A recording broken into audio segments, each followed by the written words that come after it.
এমনও হয়ে যেতে পারে এই রমজানটা আমাদের জীবনের অনেকের শেষ রমজান হয়ে যেতে পারে। এই রমজানটা আমাদের জন্য, এই সিয়ামটা আমাদের জীবনের অনেকের জন্য শেষ সিয়াম হয়ে যেতে পারে।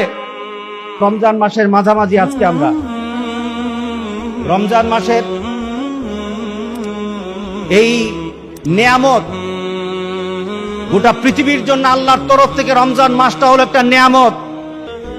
গোটা পৃথিবীর জন্য রমজান মাসটা হলো আমাদের জন্য আল্লাহর করুণা দিয়ে, আল্লাহর ভালোবাসা দিয়ে, আল্লাহর মাগফিরাত দিয়ে, আমাদের রহমত দিয়ে আল্লাহ সুবহানাহু ওয়া তাআলা গোটা পৃথিবীকে আল্লাহ ছেয়ে রাখেন, ঢেকে রাখেন। রমজান মাসে আল্লাহ ঢেকে রাখেন গোটা বান্দাকে। আল্লাহর রহমত তো এইভাবে আছে, কিন্তু এই রমজান মাসে আল্লাহ সুবহানাহু ওয়া তাআলা আল্লাহর বিশেষ দৃষ্টি তার বান্দার প্রতি রেখে দেন। এই রমজান মাসের মাঝামাঝি আজকে আমরা। আর আছে সামনে কয়েকটা দিন।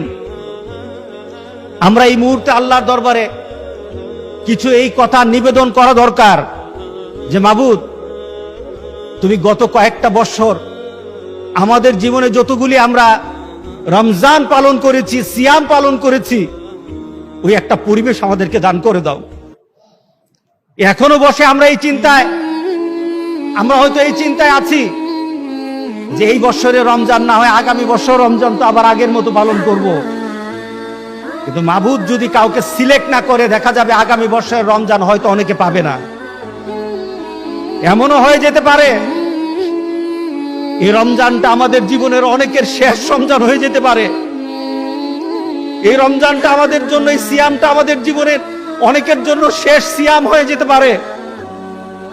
গোটা পৃথিবীর আজকে মানুষের